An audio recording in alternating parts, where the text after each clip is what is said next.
Alright guys, so good afternoon, no? J Motors TV, welcome sa isa na namang yugto ng ating napadaan serye. So nandito tayo ngayon sa Mitsukoshi, Bengal. So tama sir? Alright, so ito yung pinaka parang planta ng Mitsukoshi, no? So kasama natin si sir. Sige sir, magpakilala ka nga. Ako nga pala si Sir Christopher, Accounts Counselor ng Mitsukoshi Motors, Bengal, Carmona. Ayun. So ngayon may re-review tayong motor, no? Yung bagong ilalabas pa lang na motor ng Euro Motors. So tutulungan tayo ni sir para alamin natin, busisiin natin ng konti kung ano bang meron dito sa bagong unit ng Euro Motors na to. Alright, let's go!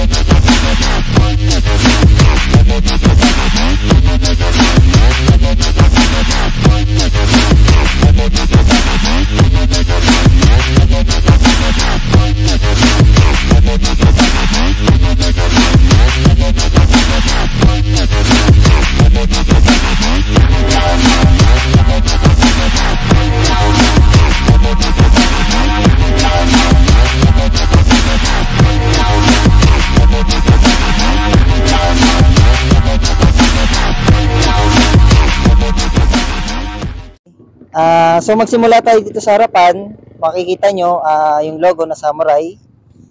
Then Euro Motors. Yan. As makikita nyo, glossy blue ang kulay niya. So yan pa lang po ang available naming kulay.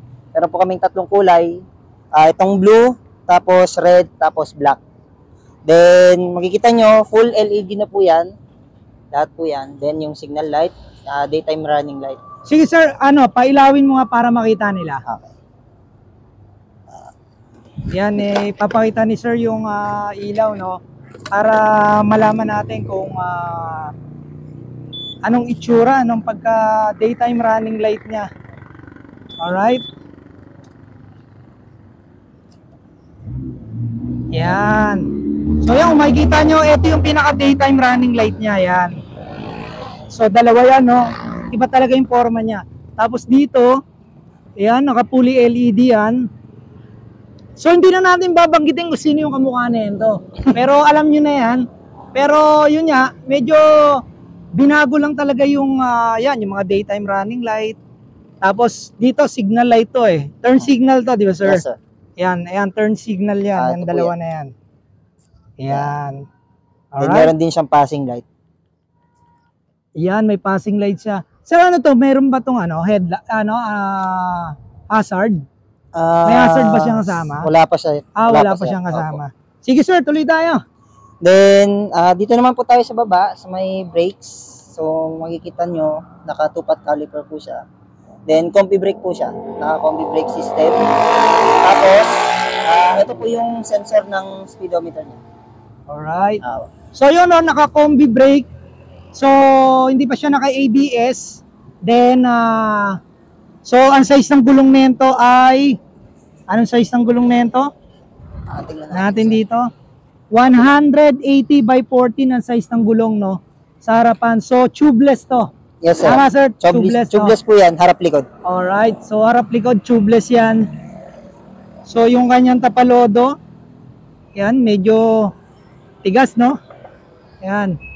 So, sige sir, ano pang pwede natin may pakita rito sa unit yan. na So, to? sa gilid naman, makikita nyo, very minimalist naman siya. Hindi naman siya masyadong ma-decals. Ito lang ulit, Samurai logo. EFI na po siya. Alright. Then, makikita po ninyo dito sa may panel, dito yung pinaka parang lagayan niya. Yan. So, may packet siya rito, no? Ayan. So, malalim. Kasya rito yung iPhone Pro Max nyo na fully paid. Ika nga nila. Right, so dalawa yung packet. Dito Yes, meron pa yan, may isang packet pa rito. Tapos yan, so dito tayo sir, ano ba makikita natin dito? Dito naman po sa may panel, full digital na po siya. Napakaganda, makita niyo naman po. Okay. Then ito naman po yung mga switches, yung busina, high and low, Yan. passing light, So, may signal light. Alright. Tapos dito naman po sa kabila, ito po yung parang Idling stop. Apo. Oo, yan Idling yung stop. pag tumapat ka sa signal light o kaya napahinto ka, automatic yung makina mag-shutdown. Yes po. Then pagka pinrest mo tong silinyador, automatic under ulit Under yan. ulit, opo. Tapos ito naman yung ano niya sa ilaw, switch. Then Okay. yung power button. Ay, ibig sabihin talagang, meron siyang ano, no? Opo. Yan. Dedicated switch. Oo. Tapos dito, makikita natin sa panel, no? Yan, makikita nyo, may orasan. Tapos yung sa inyong gasoline, Fuel gauge. o fuel gauge nyo, speedometer, yan. Tapos tingnan natin kung ano pang pwede nating ano rito. Napipress ba to, sir? Soft touch po siya. So ngayon hindi pa ata siya activated. Okay. So, yan yung makikita nyo, no? Napakaliwanag naman, kitang-kita nyo. Tsaka, napaka-colorful, no? Opo. Parang ano. Alright, sige sir. Ano pa ba ang pwede natin makita rito? Then kung mapapansin po ninyo, keyless na po siya. Ayan po. Yan po yung pinakamagandang feature din niya. So, keyless ito po yung kanyang susi. Yan. Okay. So yun guys, keyless na to, no? Itong motor na to ay keyless ano na. Tapos dito, meron tayong Meron siyang charging port. Yan, Yan may po. charger na. Para no? hindi na po mahirapan yung mga riders natin na halimbawa man malobat, dito na po sila magcha-charge. Tama. Tapos dito, meron tayo ditong sabitan ng Sabitan ng iyong mga gulay, mga grocery ninyo. grocery ninyo, no? Yan po. Tapos yung kanyang footboard, Comfortable naman. So, kung ang size ng panin nyo pang Filipino size, Oo. okay na okay. Tapos eto sir, dito yung baterya niya. Yes po, dito po yung battery. Yan yung battery niya. Alright, sige sir, ano pa nga ba ang meron dito? So, dito naman po tayo sa kabila. Mapapansin ninyo sir, liquid cooling na po siya. May radiator po tayo dito sa gilid. Yun ang maganda dyan, no? Talagang hindi nagpapauli si Euro Motors, no? Naka liquid cool na, so kahit na pang malayuan, talagang laban na to. Opo sir. Alright, so dito tayo sir sa bandang likuran. Kanyang pipe naman, ito naman po yung makikita nyo. Napakaganda nung design ng kanyang Heat guard. Heat guard. Oo, no? Kanyang heat guard, maganda. Opo. Tapos ang gulong, yan, yung gulong natin. Ito po yung size ng gulong niya, 120 by 70 by 40 naman po. Alright. So, Tubeless na yan, sir. tubeless. Naka-tubeless. So, ang tatak ng gulong nito ay Cordial. cordial. Yun. So, naka-tubeless. Tapos, meron tayo rito parang mat guard. Mat guard. Yan. So, advantage din yan, no? Tapos, dito tayo, sir, naka-single shock siya. Apo. Yan, naka-single na shock siya. Adjustable ba to? Hindi po. Hindi siya. Apo. Okay. Standard lang po siya. Okay. Tapos yan, ito yung kanyang CVT. Ito na po yung pinagmamalaki nila sa kanya. Naka-ESP Plus na po siya. Oo, ibig sabihin ng ESP Plus, parang ano yan sir pagka in-start mo, Tahimik siya. so wala ka nang maririnig na ingay Yes po. sa pag-start ng makina, so tahimik na siya. Pero ang napansin ko rito, wala siyang Kickstarter. kickstart. Oo, wala siyang kickstart kasi nga, ayun nga, dahil FI na siya, so imo-monitor nyo na lang yung baterya. Tapos ito yung kanyang tapakan ng angkas nyo. Yan. Tapos ito may picture Spencer, di ba? Yung Opo. kanyang... Meron siyang kill switch dito sa may side stand. Yan. So yung kill switch, meaning pag nakababa, Hindi siya andar. hindi aandar yung motor, no? Opo. So talagang itong motor na to ay puno na rin talaga ng specs. Talagang hindi na nagpauli. Yes po. Alright? Tapos dito, yung kanyang upuan, yan, napakalambot naman. Sige sir, buksan niya natin para makita natin kung anong size, kung ano ang kasyang helmet dyan. Tapos ito yung kanyang grab bar. Naka-matte black yung kanyang bar. Alright? Tapos dito sa likod, naka-LED yan, yung mga turn signal. Meron kayong reflectorized dito. Then dito may ilaw pa yan para sa plaka nyo, no? Para sa plaka nyo, meron yan dyan. Okay, so napakaganda na itong bagong labas ng Euro Motors na to. Alright? So kung papansinin nyo, talagang yung technology na ginamit dito ay okay na. Talagang hindi siya magpapahuli. Okay? So kung makikita nyo naman yung harapan niya, yan, may kamukha nga siya. Pero syempre, hindi maaalis na may comparison yan sa ganun Pero yun nga, kung naghahanap kayo ng motor na talagang pasok sa inyong budget, so baka eto na yung motor na hinahanap nyo. Saan pa kayo? Naka LED na lahat, naka combi brake system, naka tubeless, di ba? Naka FI. Alright? So naka digital panel, naka keyless. So may mga pocket, may charger, may passing light. So yan, may passing light. Tapos yung parang eto meron siya ritong parang anong tawag dito? Anong tawag dito? Yung parang sa Visor po. Oo, visor niya yan na mayroong sticker ng Euro Motors. Yan, tapos may logo tayo rito ng Euro Motors. Alright? Okay, so ito po yung compartment niya. So tetest po natin kung gaano siya kalaki. Ito po yung half face helmet. Yan. Alright. So yun, kasyang-kasya, half face helmet, no? Pero sa tingin ko, depende sa klase ng half face helmet, no? Pero itong nilagay namin na face helmet, saktong-sakto dito. Pero tingin ko naman almost lahat ng half face helmet, kasya talaga rito. Tapos ito yung kanyang tangke. 6.5 liters po ang capacity. 6.5 liters ang tank capacity. Tapos dito napansin ko, sir, may dalawa rito. Yan, may sabitan pa kayo ng helmet, no, kapag paparada kayo o ano. Tapos dito yung lagayan ng kanyang coolant. Yan, nandito sa loob yung kanyang coolant. So, kasya yung face helmet.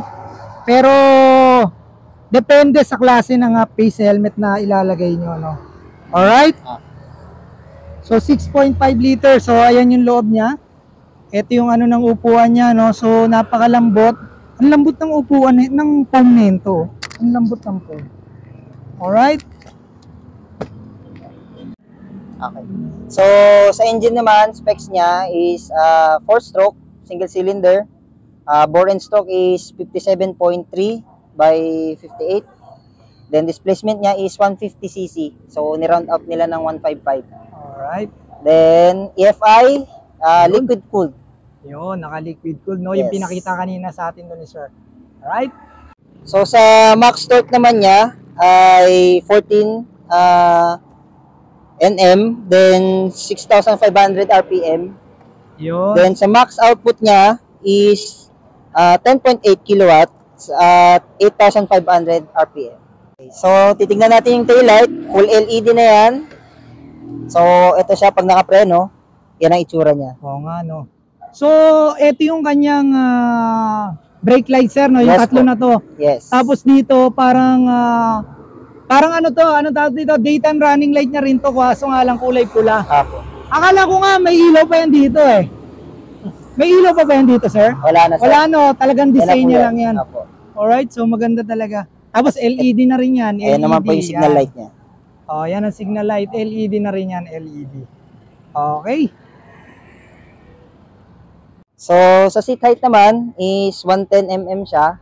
So, ang height ko is 5'8". 5'8". So, subukan natin sa 5'8". Yan. So, sa 5'8", flat-footed. So, kitang-kita nyo naman, napakaangas. Yan. Okay. So, 5'8" ang height ni sir, no? So, flat-footed talaga. So, siguro, ang maximum niyan, sir, nasa mga 5'3" or 5'4", abot na abot yan. Abot na abot pa, sir. Oo. Opo. Alright. Yan. Sige. Okay, no? So, ite-test drive natin. So, napansin ko nung nag-ignition tayo, wala na talagang ingay yung motor. Then, dahil yan dito sa ESP Plus na tinatawag, no? Kumbaga, na-adapt na nila yung technology para sa starting system niya na hindi na talaga siya maingay. So, subukan natin iikot dito kung anong pakiramdam natin. Pero para sa akin, no, pagka nandito ako sa point na to dito, nakaupo ako, parang tingin ko medyo parang maliit yung manubela para sa akin, no? Para sa akin lang naman yun, parang maliit siya. Then, yun, napakaliwanag nung kanyang panel. So, try natin ikot dito. Tingnan natin kung anong pakiramdam kasi tayo, naka-automatic din tayo. So, tingnan natin, 152. So, naka-combi braking system. So, tingnan natin.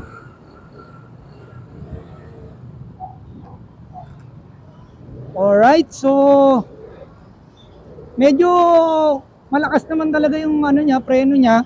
Then, kung mapapansin ko, siguro dahil bago yung unit, kaya sobrang medyo maganit pa siya ng konti kasi bago yung gulong. Yan, siguro pagka na-break into ng maganda, talagang mas magandang takbo nito. At saka napapansin ko, yan, katulad niya, no, yung tuhod natin medyo may distansya pa rito.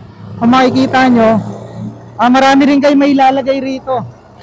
Yun, siguro, ito yung kanyang idling stop, busina niya, try natin. So malakas yung busina niya kung mapapansin nyo. Alright, so malakas naman yung kanyang, ayan, yung CBS na tinatawag yung braking system niya. Alright, so goods na goods to, no? Para sa mga beginner, naghahanap ng medyo bulk na motor katulad ng isang brand. So ito, highly recommended to para sa inyong lahat. Alright? So sa price naman po, ang SRP niya is 88,900. Then pag nag-down payment po tayo ng 5,000, ang magiging monthly po natin sa loob ng 3 years is 4,135. 4,135 po. So Yes. ang down payment ko ay 5,000 po. 5,000. Tapos ang cash niya 88,900. 88,900. Yes. So yun guys, no? Sa mga naghahanap ng bago ngayon, bago sa paningin nyo, ayan, so eto 88,900. Meron na kayong napakagandang motor, no? Napakagandang scooter, bagong labas, bago sa paningin nyo. At yan, eto, hindi naman natin yan may kakaila na talagang ang Euro talagang naglalabas ng mga magagandang unit, no? Yes. Na talagang kalidad talaga. Alright? So, yan. Alright guys, so J Motors TV. Yan, nandito pa rin tayo sa Mitsukoshi Carmona. Yan, kasama pa rin natin si Sir, no? Yan, sige Sir, invite mo sila rito. Yes, so punta na lang po kayo sa mga nearest Mitsukoshi branches po ninyo. Then magtanong na lang po kayo sa kanila, sa mga MA kung meron na silang available na Samurai 155i. Yun, so ito yung latest ito yung pinaka-latest na ilalabas ng Mitsukoshi. So saan ba may Mitsukoshi? Sa Dasma, meron dyan. Meron tayo sa Imus. Meron ba sa Gentry, Sir? Meron din po. O yun, so yung nearest na Mitsukoshi sa inyo, pwede kayong mag-inquire doon. Kung may darating na bagong unit ng Samurai 155 Fi. Alright? So sir, baka may shoutout ka? Shoutout mo na? Sige, shoutout ko lang yung asawa ko. Yan. Ay, kay Hanapay Kapukaw. Yan. So ako naman, no, personally, nagte-thank you ako kila sir. Tsaka kay sa marketing kanina, kay sir, anong pangalan nun? Yung marketing kanina. Kalimutan na. Ayan, si sir, no, na nag-asikaso sa atin para mailabas tong model na to rito. Kasi actually, nandito tayo sa planta ng Euro Motors, tama ba sir? Mitsukoshi po. Mitsukoshi, yan, nandito tayo.